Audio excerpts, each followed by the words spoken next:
Nag-provide sila ng pushcart. Ayan. Dadalawa lamang ang pushcart na nga. Ano pa? Look at that pushcart. LTFRB.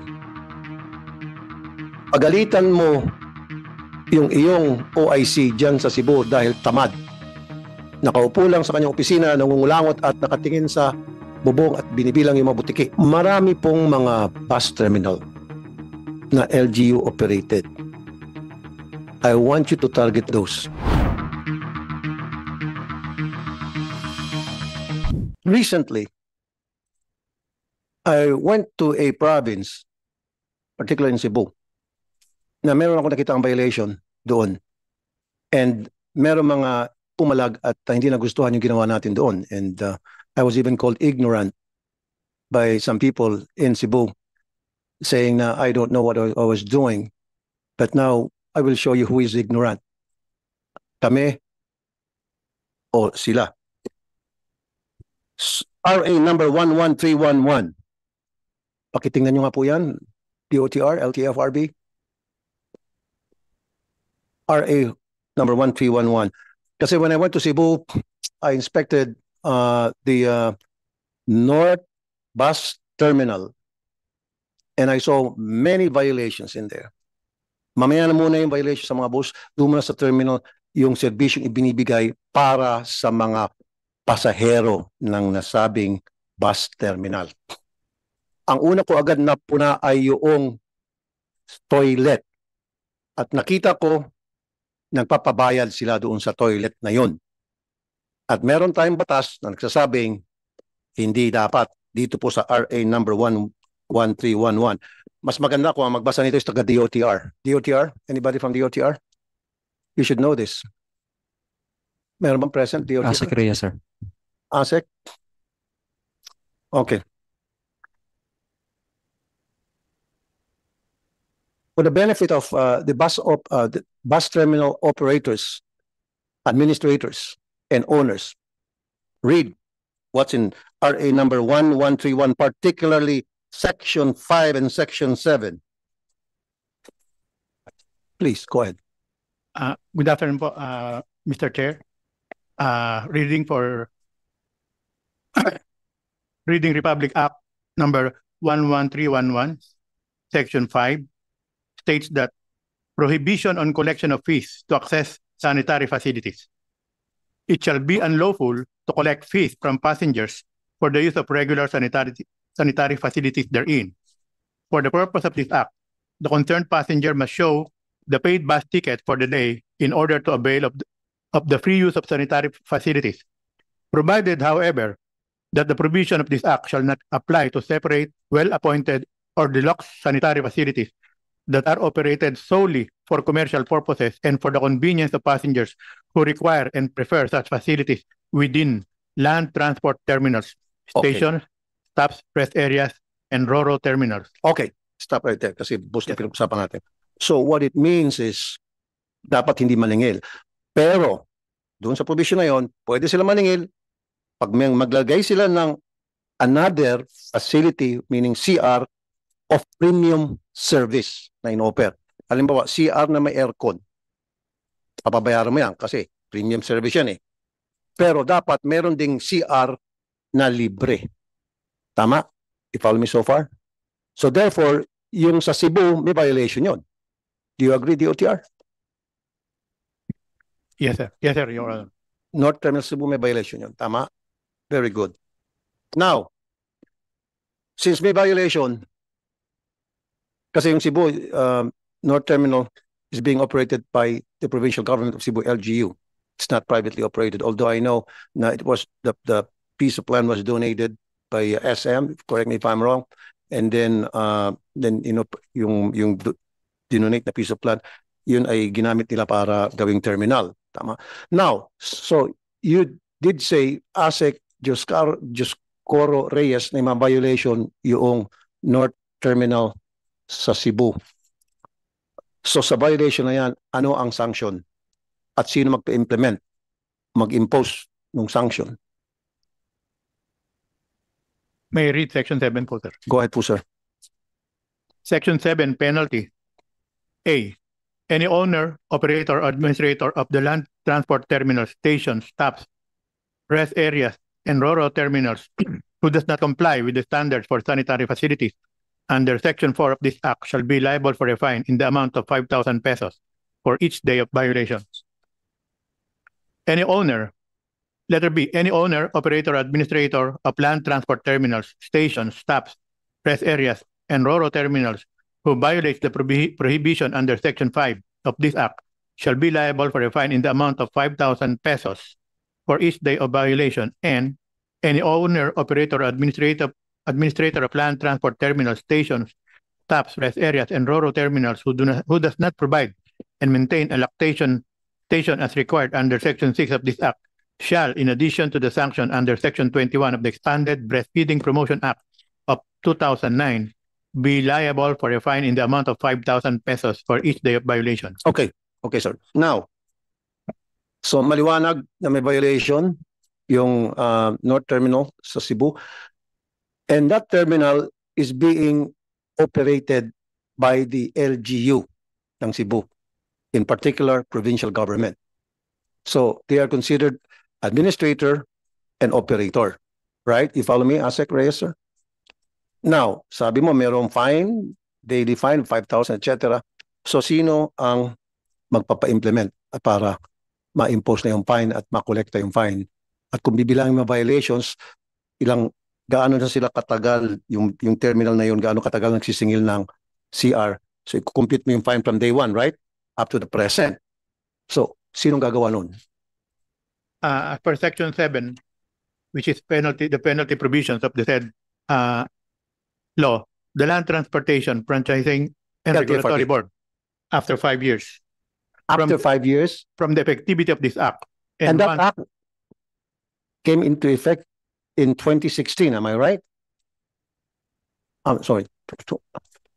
2018, sir. To 2018. Yes, sir. So 18, and then you will count 5 years, 2023. So in effect na yun.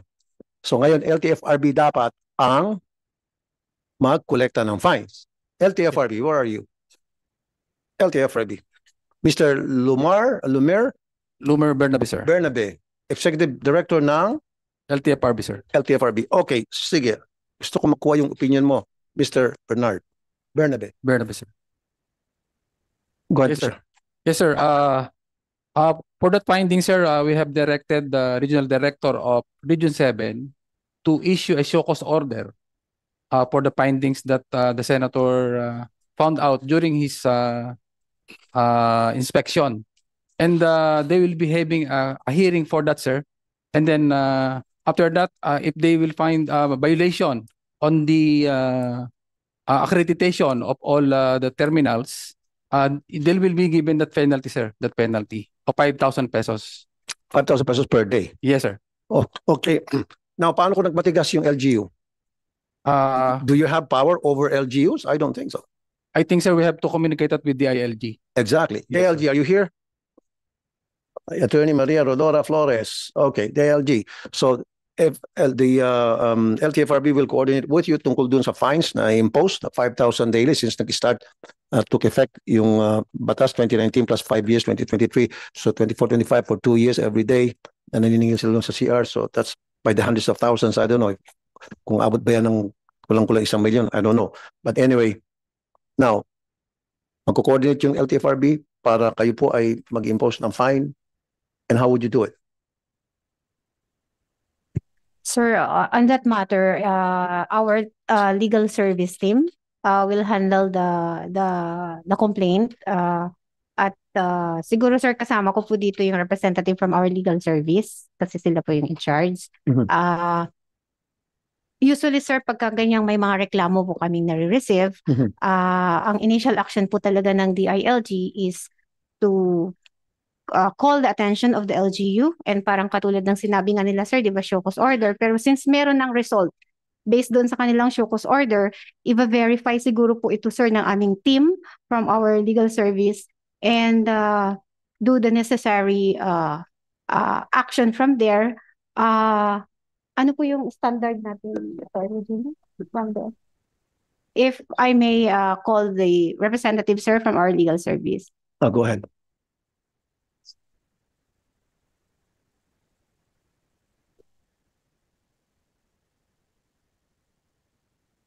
Good afternoon, Mr. Chair. Good afternoon, sir. What's your name and title? I'm Attorney Gino Lavarias from the Legislative Division of the DILG. Good afternoon, attorney again. Sige, attorney, the floor is all yours. Mr. Chair, LTFRB, being the lead agency, may communicate may communicate with the DILG for possible sanctions of the LGU with regard to non-compliant to RA 11311. Then the DILG may write a letter to the concerned LGU. Then if that letter remain unanswered by the LGU, the DILG may initiate filing of the formal charges with the concerned LGU to the Ombudsman. And what will be the charges? In relation to local government code, Mr. Chair, there is a gross neglect of duty that may be filed with the concerned LGU. So in the case of Cebu, sabi nga ng LTFRB, nag-issue na siyang shock cause order, and then they will coordinate with you. And kapag walang response at kapag walang hindi umaksyon yung provincial government of Cebu, then that's the time that you will file charges. Yes, sir. Very good. Okay. Now, isa pang violation, nakita ko when I was there, dun sa terminal na yon, walang mga electric fan, pero nagbago na, binago na nila. And I thank the provincial government of Cebu dahil natinag din pala kayo at ginawa niyo yung gusto ko mangyari. When I was there, I was just, ikukwento ko na lang, ang daming electric fan doon sa terminal. Hindi ko mabilang kung 10 ba or more. Not a single one ay gumagana. Tanghaling tapat yan. Pinagpapawisan yung ilan sa mga pasahero doon na nag-aantay ng kanilang schedule na biyahe. Pero pag pumunta ka doon sa ticketing office booth, ang lamig, nakasweater pa yung mga empleyado doon. Pagdating mo sa admin office, nakasweater pa sila. Yung admin office, mga officer doon, dahil sa lamig. Pero sa mismong terminal, walang gumaganang electric fan isa. At ang sabi sa amin, gumagana lang daw yung pag sa gabi. Sabi ko, bakit sa gabi? Malamig na sa gabi. Dapat sa umaga gumagana. So parang, the passengers are being shortchanged. They're paying the right amount for the plate, kung tawagin doon sa Cebu. And yet, hindi sila provide ng good service. And from what I've heard, LTFRB, magkano ang binabayad ng bawat bus na nagpa-park sa North Terminal, each parking and each arrival and annual membership? For the public to know. Para malaman namang Cebuano. Sir, I'll have to find out, sir. I'll just check it with the regional director of Region 7. I do have that data. I was just asking kung kaya mo. Pero Yes, sir. again, this might not be accurate now. Correct me if I'm wrong. Monthly fee for each bus unit na binabayad sa Cebu North Bus Terminal. I mean, ito sa South, Ito sa South. And siguro pareho din to sa North. Ito yung nakuha namin data. 12,000 monthly fee for each bus unit. 250 terminal fee sa bawat parking. And 75 pesos na naman pagdating. 3 taga. And yet, free CR, hindi nyo kayo may provide. Sana magaan.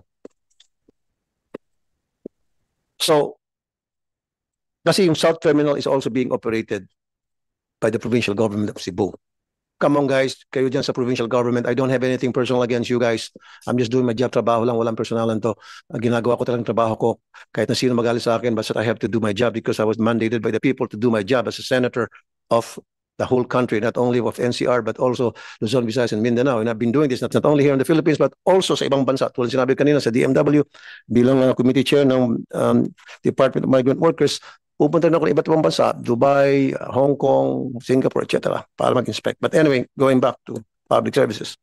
Now, meron bang violation din doon sa electric fan? Sa tingin nyo, LTFRB? Kasi sa Section 4 ng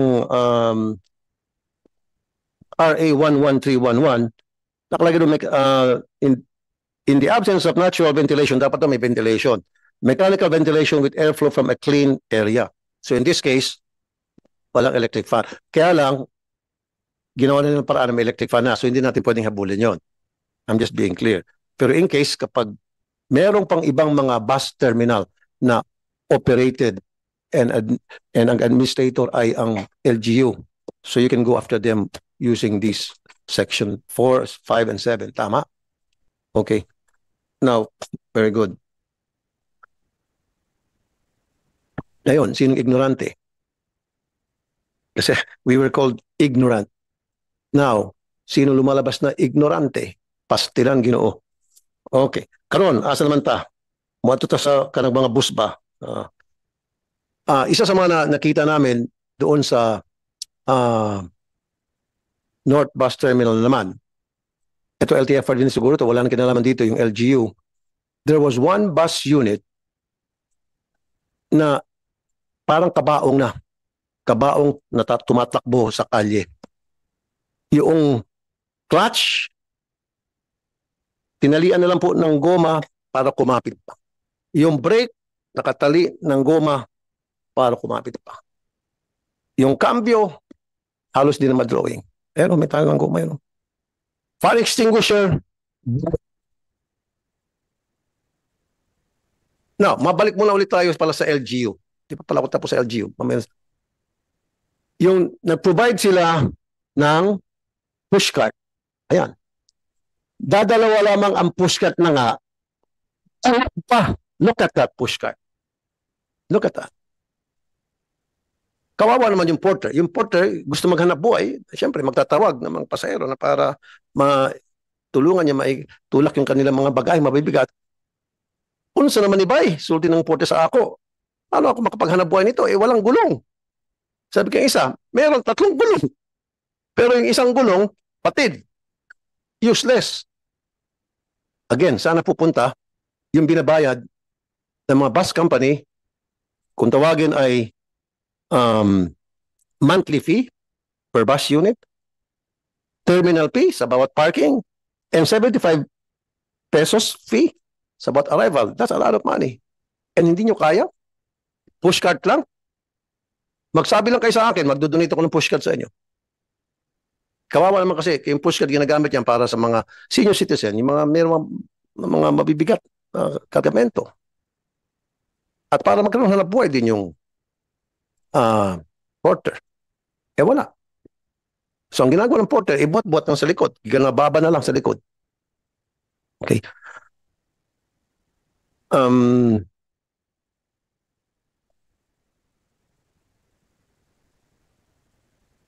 Yeah. Now, LTFRB. Pagalitan mo yung iyong OIC dyan sa Cebu dahil tamad. Nakaupo lang sa kanyang opisina, nangungulangot at nakatingin sa bubong at binibilang yung mga butiki. I'm serious. Call his attention. Because he's not doing anything. Kasi kung ginagawa niya yung trabaho niya yun, hindi makakalusot yung bus na yun. Nasira-sira na halos. Hindi niya papayagan yun. At maraming mga gulong doon ng Ceres bus na put-put. And for all you know, baka put-put pa yung brakes. And mind you, recently, may mga aksidente involving Ceres bus units. In fact, for so many years in a row, talamak yung mga aksidente ng mga bus involving Ceres. Mechanical problems. May mga nasunugan, nasunog. Meron pang sumabog ang bubong. At sino may problema rito? Dalawa. Government agencies na nag-regulate, na nag-monitor, and then of course, bus owners. Anong comment nyo ng LTFRB, sir? Sir, doon po sa huling, dahil po dito sa ginawa niya inspection, we have called the attention of the Regional Director of LTFRB 7 and we asked him to explain. And also, sir, we directed him to conduct regular inspection on all the terminals and all the buses. Sir, for the franchises, we check it. And then our partner agency, sir, the LTO, who is responsible for the roadworthiness, we also call them, we also call the attention of our partner agency. We are not passing, sir, but we are doing it in partnership with LTO. So, yun po sir, we can also show to you the directive that we have given to the regional director and also the coordination we made with the LTO of Region 7. Siguro you have to inspect also. Meron ba kayong threshold as to how many violations lang papayagan yung magkaroon ng isang bus company before they will be suspended or canceled ng franchise? For example, dito sa Ceres Bus. January 2021 sa Consolacion, Cebu, nagkaroon ng aksidente. May 23, 2022, catches fire in Barangay Labagan in Mandawi City. April 12, 2024, caught fire in Anilao, Iloilo. June 10, 2024, caught fire along the National Highway in Canamucan, Compostela, Cebu. April 20, 2025, more than 10 old bus units caught fire inside the Balyacar Transit compound at Community Barangay Cabog, Bacolod City. Ano ibig sabihin po nito? Malaki ang pagkukulang ng LTFRB. I'm sorry to say that, sir. Ibig sabihin, wala kayong ginagawang regular inspection, hindi lamang sa mga bus unit itself, kundi maging sa mga motor pool, how these buses are being maintained. Am I right? Right sir, we admit that sir. So ano pong plano? Anong game plan ngayon? Sir, with that sir, we have come up with a memorandum circular wherein sir yung pong not only the terminal but also the garage. On the safety issue sir, some of your findings are may mga langis sir na nagkalat doon sa garahe. Yes, sir. Tapos po yung mga kanilang mga mekaniko ay hindi certified na trained. So we asked for the training with TESDA or a reputable training for the mechanic sir. Okay. And then some of our action sir is also yung monitoring CCTV. There should also be a rest place for the drivers para habang naghihintay sila ng toka nila nakapagpahinga sila. Sir, yun po yung mga actions na ginawa natin. Ang problema nga po, sir, you did mention that. Okay, I'll cut you right there muna. Yes, sir. Ano ba sa South Terminal bus ng Cebu, ang reklamo ng mga crew, ng mga bus, wala rin silang tambayan. Saan sila tumatambay, pag-alagala lang sila sa kanto, iba sa kanila, upo sa bus, bubuksan yung aircon, bawal naman yung bubuksan yung bus na maandar, tapos walang pasahero. So, that's another thing. Is dapat mag-provide din ng siguro rest area para sa mga crew. Kasi pangit naman kung yung mga crew mainit, pawisan, pag-alagala, and then pag oras ng trabaho nila, pagod na sila, that would also cause problems, accidents. Diba, sir? Yes, sir. So, napansin ko nga, sir, thank you, na-acknowledge mo na may mga nakita akong mga pagkukulang ng maraming motor pool, how the repairs are being handled, at karamihan sa kanila hindi pa talaga certified, and from now on you will make sure na lahat sila yung mga mechanical test certified, and sana sir yung cleanliness. At the same time, I'm also vice chairman ng labor and employment. Nakita ko kawawa po yung mga empleyado. They were not wearing proper gears, walang gloves, at you know sir, that gloves very important dyan. Naghawak ka ng mga langis, mga toxic chemicals yun. Paano kung may sugat yung trabahador? Makakasakit. Tapos ngayon, expose sila sa mga chemicals, mga gasolina. Wala man lang sila mga face mask. Walang apron, walang boots. Pwede sila madulas, maaksidente. Pag na-aksidente, bibigyan 1,000. O tatakbo sa akin sa opisina, sa radyo ko. And panghugas nila sa grasa kasi walang gloves, gasolina. And we know for a fact na very dangerous yun, yung ma-expose yung any part of our body sa gasoline. And those kind of things has also to be investigated. Siguro magsama na rin po kayo mga taga-dole pag nag-inspect kayo. Kasi walang ventilation, poor ventilation, na makikita mo na pinagpapawisan po yung mga manggagawa. At wala po mga clinic prone to accidents. Yung mga manggagawa doon dahil slippery, kuminsan yung mga makina nila doon, wala mga cover, naglawit-lawit kuryente. I think, sir, LTFRB and DOLE, sa susunod kong hearing, I will invite you, maggawa kayo ng coordination para 2 birds in 1 stone. Inspect yung mga buses, inspect nyo na rin at make sure na maayos naman yung mga trabahador doon, natatrato na maayos. At pag natatrato na maayos yung mga trabahador, syempre, mga trabahador, they'll do their job well, and then mapoprotektahan yung kapakanan at safety ng mga pasahero. Diba, sir? So I think it has to be done. Tapos dapat, sir, lahat ng mga motor pool may mga clinic. I think I'm telling you this now, although dapat sa DOLE to, pero pwede niyo po i-coordinate sa DOLE early on. Na kasi kapag nagkaroon ng aksidente, merong clinic na may tatakbo agad yung mga trabahador. Now, Um, marami pong mga bus terminal na LGU operated. I want you to target those, sir. Because they thought na since LGU operated sila, ang administrator ay LGU, exempted na sila sa LTFRB because maybe they're thinking na the LTFRB doesn't have a power over them. Totoo naman kung totoo siya. But you have the DILG, pwede kayong salawin. Tama? Sampa ng kasong sa ombudsman. The election of duty. Kababanggit lang po kanina ni Attorney Maria Rodora Flores. Maasahan ko po yan. Sa Dao Terminal, I don't know that Dao Terminal is that LGU operated. Ang dami ng violation. Ang dami kami natatanggap ng mga text messages. Siguro po LTFRB mag-ikot po kayo sa buong Pilipinas, lahat ng mga bus terminals. Kasi ako, nag-iikot na ako. Hindi ko naman pwede ikutin lahat yan because meron pa naman trabaho dito sa Senate on top of the inspection I'm doing. So siguro, I challenge you, kayo po dyan sa LTFRB, mag-ikot kayo, tingnan nyo po ano yung mga violations. Especially doon sa mga unit mismo ng bus. Yung mga brakes. Itong Holy Week, ilang pong natalad yung disgrasya sa daan involving po yung mga passenger buses? For the record, sir, we have almost 20. 20 Yes, sir. Road crashes. road crashes. Yes. And ilan dito ang public utility? Almost lahat, sir. Almost lahat. Yes, sir. And the reason for the road crashes? Sir, ang laging nire-reason is nawawalan ng preno. Exactly. Yun ang sinasabi ko. At meron pang ang sumabog ang gulong. I hate to be prophetic. I said that during one of the hearings here. Na kapag yung sumabog ang gulong, that can cause accident and that could be fatal to the driver and passengers. At meron, pakita natin, nasa inyong video na sumabog ang gulong. Guys, Comsec.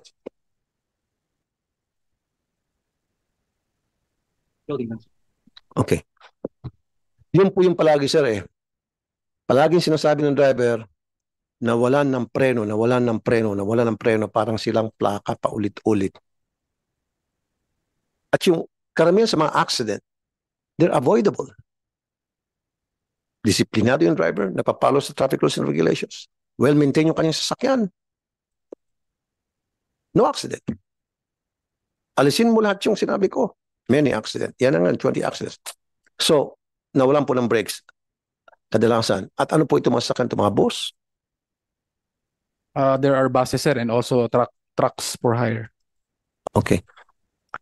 That is something that you have to investigate from now on, sir. Pag pumunta kayo, mag-investigate kayo, mag-site inspection kayo sa mga sa mga bus terminals, public utility transport. Yung brakes po, very important. Kasi yan po talaga palagi ang binibigyan na dahilan ay yung nawala ng brakes. O dili kaya sumabog yung gulong. Yan ba yan yung sumabog? Ban for hire naman yan. Ban for hire, sumabog, pumutok ang gulong, na aksidente sa may Boljoon, Cebu, April 18, 2025, Good Friday. May 10 pasahero papuntang Santander. So ban for hire, ano to? Sakop ng LTFRB, right? Opo, sir. So, paano ang monitoring ginagawa niyo po sa mga ban for hire nga pala, LTFRB, sir? Yes, sir. Yan din po, sir, ang isang nakikita namin na loophole kasi wala silang supposed to be mga terminals where kung saan sila nanggagaling na dapat mapag-inspekan ng LTFRB. So ergo, how would you inspect Yes, sir. these ban for hires na mga units na galing mismo sa iyo? They don't have terminals Yes, sir. for you to go there to inspect. So, yun po, sir, ang isasama namin sa aming mga gagawing MC.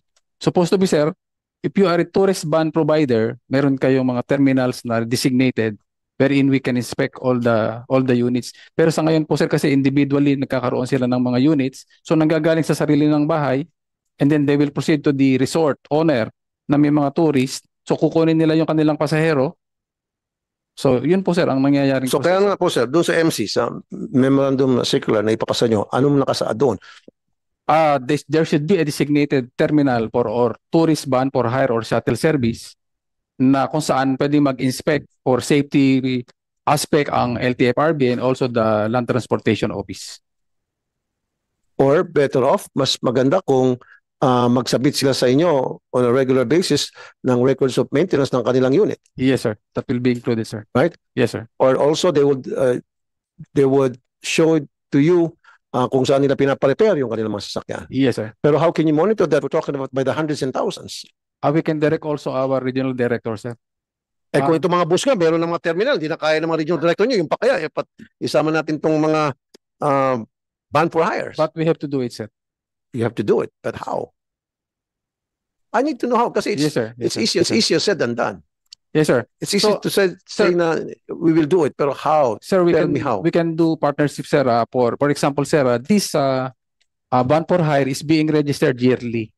Okay. And during the registration, sir, at LTO, there is this roadworthiness inspection. Mhm. Kaya po, sir, meron tayo ng motor vehicle inspection system. Okay. Nasa LTO po yan. Mhm. So, pag nag-under po sila ng inspection, ay ng renewal ng kanilang registration, the unit will undergo series of inspections, sir, as to the brakes, Mhm. yung roadworthiness na, yung under chassis and everything. Meron po silang aparato na ginagamit or equipment ang LTO in order to ensure na bago nila i-renew that the unit is roadworthy. Mhm. Yun po, sir. Okay, sige.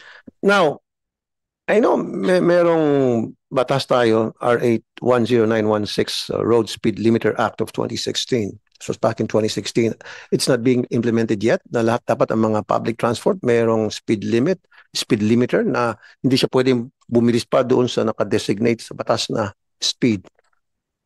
At yan dapat ini-install. Yes, sir. Mandatory Dapat po. sa lahat ng mga buses. Yes, sir. Hanggang ngayon, hindi pa rin. Yes, sir. Hindi pa rin Why po not, na-enforce. sir? Another causes of accident ay yung overspeeding. And we know that for a fact, right? So bakit hindi pa natin na-install yun? Itong RA 10916. Marami tayong magagandang batas. I'm telling you. Since nangupo akong senador, marami akong binasa ng batas. Sabi ko, ang gaganda ng mga batas na ito. Pero kulang tayo sa implementation. Kaya dito ako pumapasok. Ako ang tagahanap ng mga butas sa batas na yung mga hindi na-implement. And this is what we're talking about now. Bakit hindi na-implement to, sir? Sir, siguro po, it's just the implementation. Why? 2016 and now it's Yes, sir. 2025. I think we have to... 9 years na. Yes, sir. We have... So kailan ito ma-implement? Pagputi ng uwak. No, sir. With what is happening now, sir, I think we have to be stricter. When? When? Immediately, sir. Immediately. When you say immediately, give me a time frame. Yes, sir. A time frame, sir, starting next week. Starting Next week. Because we will be having a memorandum circular, having this Senate hearing as our reference, that henceforth, all public transport should be installed with the speed limiter in accordance to what is in the law. Okay. And you're telling me now, starting next week, Yes, sir. umpisahan nyo na to Yes, sir. sa lahat ng public transport. Is it safe to say today is only April, by the end of the year, how many % na yung covered yung... Sir, I will check for the availability of the speed limiter, and then I will get back again Yung to speed limiter, saan ba binibili yan? there's a provider, sir. Actually, there are lots of providers who are offering this speed limiter. Baka pagkakitaan nyo naman, kayong iba hindi pa papalag. Teka muna Sir, baka sir po yun ang nagiging reason kung bakit hindi pa na-implement. I think we should, for my part, sir, personal opinion, I think we should conduct due diligence on the speed limiter provider, and then we'll be conducting bidding who has the most credible speed limiter that has to be installed. And I'll make sure, pagdating sa bidding, ako ay nakamonitor na para hindi po gagamitin yan para pagkakitaan Yes, kung sir. ilan-ilan Yes, dyan. sir. That is the one sir. that we have to assure the senator, sir. Good. Now, next, I would like to commend LTFRB and PDEA because itong Holy Week ay I think 100, mahigit sa 100 na mga drivers ang nag-positive. Do we have PDEA here? Member? Attorney Joel Mad. Yes, sir. Attorney Good Joel. afternoon, sir. Mario, good afternoon. Okay, maganda yung balita. Well, actually bad news yun. Pero good news doon sa inyong effort na ilan po yung mga na positive na nag-random check kayo sa mga drivers ng mga public utility? Sir, there are 101 drivers, sir. 101 drivers Yes, sir. Out of- Nationwide. nationwide. Yes, sir. Saan karamihan dito sa 101 mga ito? Kamihan po doon sa Mindanao, sir. Mindanao. Yes, sir. So ano to? Positive sila sa Shabu? Po, sir. Okay. Anong nangyari? Anong proseso? No? Once na naging positive sila, yung random drug testing nyo doon sa Mindanao, anong sumunod na? Sir, Yung ang proseso. ginagawa po dito, sir, is rinirehab po to, pero unang-una po, kinukonfiska po yung kanilang driver's license para hindi po sila makapagbiyahe agad-agad. Then, they are being referred to po sa mga concerned LGU for the rehabilitation and treatment, sir. Okay, LTFRB and LTO. Sinasabit, kasama naman siguro LTFRB no, when you did that Yes, sir, testing? yes, sir. LTO, sir. LTO, nandito ba LTO? Okay. Now, muna, Pedea, ilan sa mga bus companies na year in and year out na ginagawa nyo ng random drug testing tuwing Holy Week ay palaging merong mga driver sila nagpa-positive? Meron ba sa record nyo? Sir, we conduct random drug tests on these private companies twice in a year. How about public utility? Yes, sir. Including Sa the mga public utilities, sir. Kaya nga, ilan po doon sa mga bus companies na paulit-ulit nyo lang po naulihan ng mga drivers na nagpa-positive sa drugs? Sir, in the observance of this Holy Week, we conducted 4,207 numbers of drivers. And I'm saying, sir, ilan dito ang recidivist? Yung bus company na paulit-ulit na lang na nagpa-positive ang kanilang mga bus drivers every time na gumawa kayo ng drug testing. That's what I meant. sir, I will check on the record, sir. LTFRB, do you have those? You have that record? Sir, we will go back to the record, sir. We cannot say categorically, sir, kung sino po yung mga recidivist. Ako, you should. You should. You must. Yes, sir. You will be Yes, sir. doing that. That is for the safety of the passengers. Kasi kung paulit-ulit na lang naulihan nyo or nagpa-positive ang mga driver nila isang bus company every year or twice a year, there's a big problem. And that means maybe cancelin muna, suspend muna pansamantala yung lisensya ng bus companies, yung prangkisa ng bus companies. Dahil pabaya sila. Ba? Marami din sa mga aksidenteng dahilan dahil yung driver ay naka-drugs. Sinasabi nilang kunyari brakes, nawalan ng brakes, pero wag ka, naka-drugs. Sobrang bilis. In fact, merong video nag-viral na yung supposed to be na 15 minutes na biyahe, I don't know, where was that? Ginawa lang niyang 5 minutes. Parang daig pa niyang jet plane. Malamang naka-drugs yun. So, wala kayong records niyan, PDEA? Wala kayo sa database Sir, niyo? based on our record, we only have one bus company. One time? Yes, sir. So, ibig sabihin, pag gumawa kayo ng drug testing sa bus company nito, bus company A, sa next time bus company B, hindi niyo binabalikan kung baka meron ba improvement. Wala.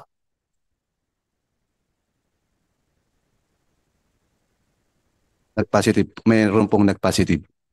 So, LTFRB. Okay, isa pa lang. Pero you're not sure, baka meron pang iba. It could be. Ano ang penalty, LTFRB, kapag yung sinabi ni Sir, isang bus company, paulit-ulit na nagpa-positive ang kanilang mga bus driver tuwing drug testing ng... Sir, we can suspend. We can suspend the operation or the franchise of the bus company. Okay, hanggang ilan ba ang threshold? Hanggang 3, 5, 10, 20, 50? Times? Yung violation nila, sir? Meaning, yung driver nila palaging nagpa-positive tuwing magte-testing. May mga nagpa-positive tuwing nagda-drug testing kayo at saka yung PDEA. Sir, I will check for the threshold. Okay. But definitely, sir, yung mga bus companies na with the drivers who were found to be positive, yung pang mga drivers na, sir, na-revoke na yung license nila, and we have already warned the bus company on their liabilities. There should be a regular drug testing since yung mga driver po nila is araw-araw na nagda-drive. So we also tell them that they are still liable if their drivers is found to be using illegal drugs. Okay. Kasi nga po, yung mga bus companies na paulit-ulit na nahulihan or nagpa-positive ang mga bus drivers nila sa drugs pag nag-random testing. Kaya, ibig sabihin, pabaya yung mga kumpanyang labus na yon. Wala silang pakialam not only sa welfare ng kanilang mga tauhan, kundi maging sa welfare lalo na ng mga pasahero. And these bus companies, they don't have the right na para magpatuloy na magnegosyo, maghakot ng pasahero. Ito yung sinasabi ko na para mga kabaong tumatakbo sa kalye. So, dapat sir, masyadong maingat tayo dito. Ito po ang gusto kong pagtuunan ng pansin. Proper disposal of all bus units to avoid incidents. Nag-inspect ko ba ng motor pool ang who should be doing the inspection? LTFRB, LTO? Yung motor pool. Sir, it's the LTFRB. Okay. Well, recently, meron isang old na bus unit sa garahe na sumabog. Sunog. Nabalitaan niyo po yun, sir? Yes, sir. Sa motor pool yun. So, meaning, wala tayong in-inspect na motor pool. So, magpas po kayo ng MC na obligahan niyo po lahat ng tauhan ninyo sa mga probinsya lalo na mag-inspect po ng mga motor pool. Ako po, nag-inspect ako, nakita ko sa Cebu, talagang hindi lang po kaawa-awa yung mga trabahador doon, kundi natatakot ako sa buhay ng mga pasahero na sasakay sa bus na yon na kung saan doon nire-repair sa motor pool ang bawat unit at minimaintain din doon. Dahil wala sa hulog, ika nga. Yan na po yun, oh. Ayan. So, proper disposal ng mga bus. Kanina pong trabaho yan. Pag halimbawa yung bus hindi na po ginagamit, whose jurisdiction would fall that under? Sir, it's still responsibility of the company of the proper disposal. Yeah, responsibility of the company, but sino nag-regulate yan? Sino ang nagsasabing na ito dapat ang gagawin kapag hindi nyo ginawa yan, kayo po'y mamumultahan, etc. LTFRB, sir. Then, again, may Yes, sir. pagkulang ulit tayo dyan. Yes, sir. So, ano pong plano nyo dito sa nangyaring insidente? Nasulo na bus. Pati po yung lumipad na bong, pero mamaya masyado mabilis ang paglundag-lundag ko. So, ano pong plano nyo rito? Ano pong game plan? If there will be a regular inspection, sir, dapat po we have directed already the owner to dispose all the unused vehicle because it poses hazard. Yun tulad po niya, sir, nagkaroon ng sunog. Okay. Fire department. Fire department. Okay. Yes, sir. Good afternoon. Fire Superintendent Jeffrey Atienza, Chief Special Operation Division. So under sa jurisdiction niyo po yung mag-inspect ng mga fire extinguishers sa mga buses, right?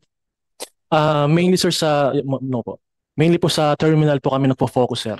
Sa Pero terminal. sa every bus po na transportation, wala, sir. So LTFRB, sa inyo yun. Part of the safety, sir, LTFRB.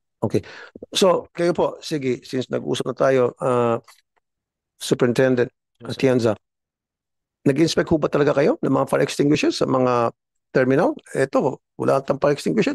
Bumbero na dumating. Yes, sir. For information po, Your Honor, yung pong nasunog po ay isang open yard po na pinagtambakan po ng mga unserviceable na vehicles po ng mga bus. Is that po a terminal po na usual na may mga maraming tao po na present? Okay. So sa mga motor pool at mga bus terminal, are you sure? Siguraduhin mo lang na nag-inspect kayo ng mga fire extinguishers doon na para masiguro na yung mga fire extinguisher ay hindi pa expired. Yes, sir. We religiously inspect especially, sir, kung may mayor's permit po. Pero kung mahirapan po kami ma-monitor, kundi po wala po silang business permit, sir, sa amin. So kung walang business permit sa Mahirapan po kami ma-locate, sir. So paano yung, okay, good. Nabanggit mo yan. So paano kung meron dyan yung mga house show kung tawagin ng mga establishments, terminals, motor pools na hindi naka-register? So paano yung matuko yun? Yes, once na Ensure na meron silang mga fire extinguisher pa rin ka ng mga trabahador ay hindi mas discuss yung mga accident sa sunog. immediately po dapat mo i-report po natin sa LGU, sir, barangay level na wala pong kaukulang permit po yung motor pool or terminal, sir. Paano bang refill ng mga fire extinguisher, sir?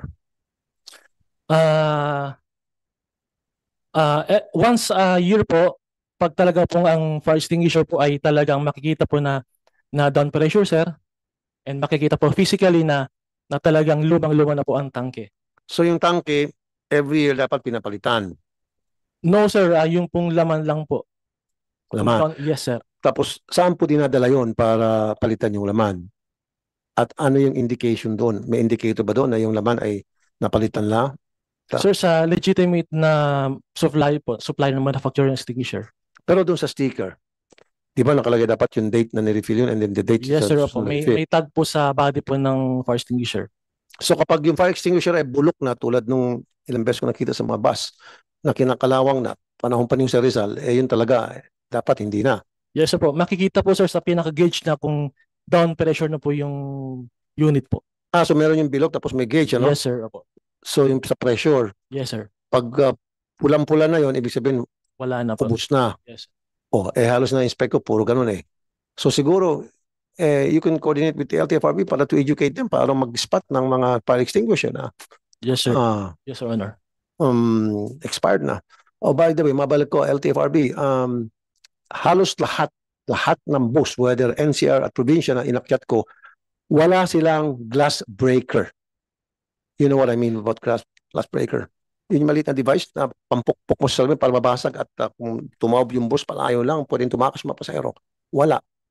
Kadalasan nakikita ko 90% at a time, or I would even say 99% at the time, yung fire extinguisher at glass breaker nandun sa driver. So pag nag-aksidente, si driver at si konduktor, ligtas. Yung mga pasahero na nagbabayad, nagpapasweldo sa kanila, yun yung madidisgrasya.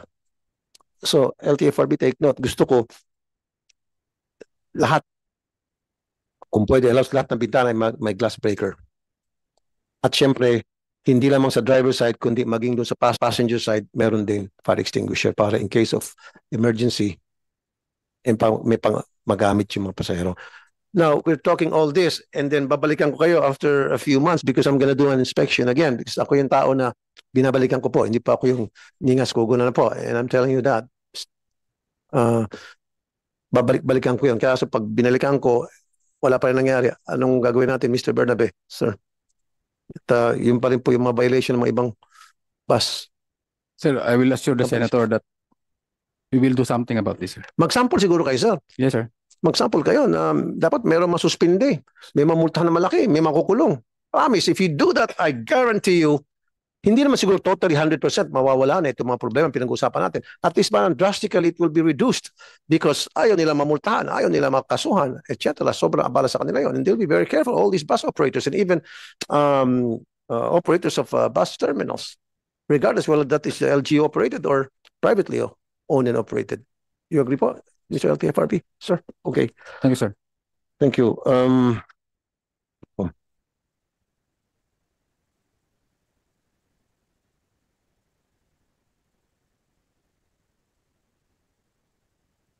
Cisco, Star, Victor, Lion, Florida. Yeah, I did some inspection on these bus companies. And then, in fact, may isang bus company dito. I'm not gonna mention the name. Baka lalaking tenga, ulo. Maganda naman yung nakita kong pag-inspect ko. Compliant halos sa lahat ng bagay sila at malinis pa. Anyway, alam niyo naman yung bus company kung sino kayo. Oplan Harabas. Ito yung drug testing, ano?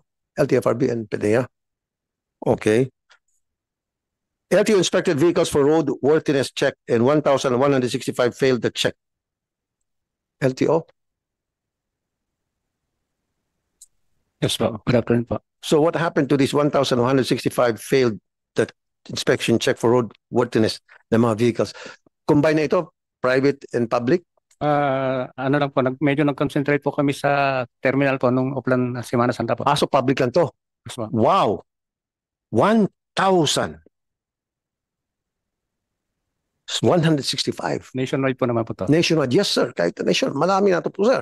Just imagine, ilang pasahero ang nakasakay dito na pwedeng maging cause ng disgrasya dahil nag-fail siya sa test. Ano po usually, saan sila bumabagsak?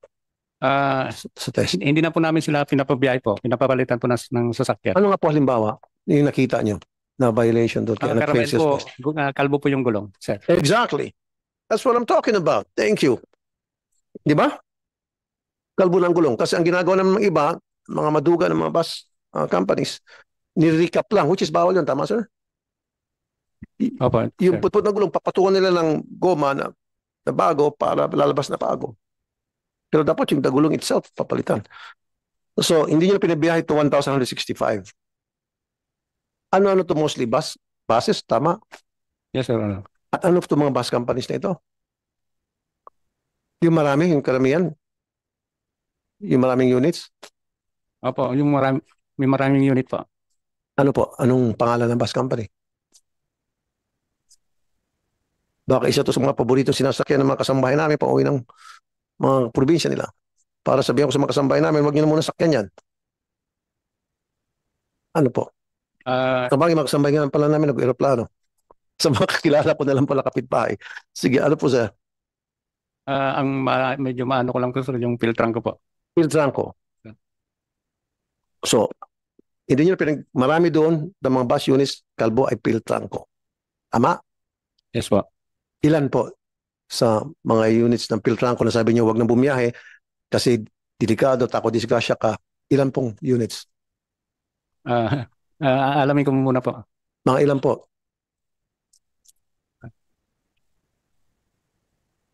Wala po akong exact na details. Dapat sir, meron kayo niyan sir. Alam mo naman mag-hearing tayo tungkol dito, you should be always prepared when you come to a hearing like this. Especially pag ako po yung nagpatawag ng hearing dahil mabusisi po ako magtanong. Hanggang sa kalit-lit na bagay, tinatanong ko po. Sige po. Alamin ko po. Importante po ito. Why? Para malaman natin kung ano talaga yung mga problema ng mga bus companies at naging madalas sanhin ng disgrasya. So in this case, sabi nyo, Filtranco, SNAUC, LTFRB, marami raw sa mga bus units ng Filtranco nung Holy Week ma-inspect sila failed their mechanical test at hindi na pinabiyahe. Anong katapat noon, sir? Ganun-ganun na lang ba? No, sir. We have issued during also before the Semana Santa, sir. The LTFRB together with the OTR secretary. Yun din po yung nakita namin sa terminal ng Filtranco. Kaya nga po, sir. So what we did, sir, is we issued show cause order to the bus company. And the hearing will be on April 30, sir. Ano po nakalagay sa show cause order? For utilizing unaccredited terminal. Kasi po gumagamit sila ng terminal dito sa Pasay na unaccredited. Okay. So pinatawag din po namin sila just this morning. Doon po namin nakita yung mga marami pang additional violations. So bakit kinakailangan pa sila bigyan ng pagkakataon magpaliwanag kung bakit sila ay gumawa ng katarantaduhan, kayo mismo nakita yung kanilang katarantaduhan. Di ba? Yes, sir. Parang so, part naman po yun ng due process. Yes, sir. Due process. Pero sir, ngayon pa lamang gusto ko marinig sa inyo. Ano ba yung parusa? Sir, if our findings is already violated, it will be their franchise will be suspended. So in this case, sir, mga tao nyo na mismo ang nakakita ng violation. Yes, sir. Nagpadala kayo ng show cause order. Doon sa show cause order, why we should not suspend your franchise after having been found to have so many violations, etc. Sasagot sila. Kailan po yung hearing? April 30, sir. April 30. And then after that hearing, may schedule another hearing for another 30 days, hanggang inabot ng taon-taon. No, sir. Immediately po after the hearing, this resolution will be submitted and the verdict, sir, will be given to the violator, which is how many days after the hearing, sir? After the first hearing? 7 days, sir. 7 days after the hearing, there's execution agad ng decision. Yes, sir. Okay, very good. Not only siguro sa Filtranco, siguro pati sa mga ibang bus companies, it's about time. Pati doon sa mga bus companies na marami mga nahuli na, yes, na found na positive yung mga drivers nila. Yes, sir. Right? It will all apply to all the bus companies, sir. So sa susunod na hearing natin, sir, maybe in May, pag nag-hearing tayo, so isasubmit mo sa akin ano po naging resulta nung sa Filtranco. We will do, sir. Kasi para sa akin, sir, malaking kapabayaan to. Diba? Not only Filtranco, I'm sure, hindi lang Filtranco, yung may mga kalbong gulong, ako mismo nakita ko halos lahat ng mga bus companies. Pero lang isang bus company dyan sa May Cubao na pinuntahan ko na wala. Pero halos lahat. So anong balak natin dito, sir? Kalbong gulong sa talaga importante. Paulit-ulit ko sinasabi to. So maging ready ka dito, sir, ano? Yes, sir. Okay. DOH reports 883 road accidents during Holy Week. Okay. By the way, mabalik tayo ulit sa Cebu. May mga nagreklamo. Kasi gumagawa tayo ng Magna Carta for commuters. Merong, is this DPWH? Andito ba ang DPWH? Saan ba yung picture? Yung sa gitna ng kalsada, naglagay ng mga street lights. Pinayagan maglagay ng street lights at walang one island. Sir, nasa right side, sir. Judith, engineer. Engineer afternoon, Judith Tagley. There's it. There's the picture. Takaw aksidente po yan. Sa gitna ng kalsada, naglagay ka ng mga poste ng ilaw. That's in Cebu. Whose project is that? We will be verifying po, sir, if that is a project of the DPWH. But if it is along a national road, sir, there is a possibility that this is a project of the department. Now, even if it's a national road na jurisdiction na ng DPWH o sa inyo na yun, hindi ba katarantaduhan yan na maglagay ka ng poste sa gitna ng kalsada? Di ba, ma'am? Yes, sir. Baka I kasi niyo agree, po sir. yun kung yan ay DPWH. Mhm. DOTR, where's the DOTR? DOTR, ayan po, ASEC, Coro Reyes. Sir, good afternoon po. Ano pong title niyo sa DOTR, sir? Assistant I'm Secretary. the Assistant Secretary for Roads and Non-Infra po. Ay, kayong kailangan ko makausap. Ano pong opinion niyo dyan, sir? I completely agree with you, Mr. Senator, sir. Mr. Chair, sir. So, ano pong plano? We'll coordinate with the DPWH, sir, and all the other agencies, perhaps including the local government unit. Because as you very well noted, engineering is part of the road safety problem, sir. And kawawa naman yung mga commuters dyan, di ba? Pag na-involve sa accident, yung sinasa kanilang public utility vehicles, bus. Ang gagawin nyo lang po siguro, magtawag na lang po kayo sa chairman ng barangay Hugan. Yan, ang bilis ko sa mag-isip, ano? It's just a one phone call away. My people can even help you. Odette Molina, magaling na researcher ko sa RTIA, can help you. Just one phone call away. Tawagan mo si chairman ng barangay Hugan. Chairman, tayo ng project ba ka ng ilaw din sa Tungaw Kalsada? And the chairman will tell you. And then you go from there. Tama, sir? Pero you do agree na that's wrong. So let's do something about it. So Yes, if coordinating kayo sa DPWH. We will coordinate immediately, sir. Pero I doubt na DPWH to. DPWH are smart enough, siguro, not to do this kind of thing. I think this is project of a LGU or maybe some politicians or somewhere along the line. Hindi sila kapag-isip or yung kontrakto nila basta naglagay dyan para magkaroon ng project. It's very unfortunate.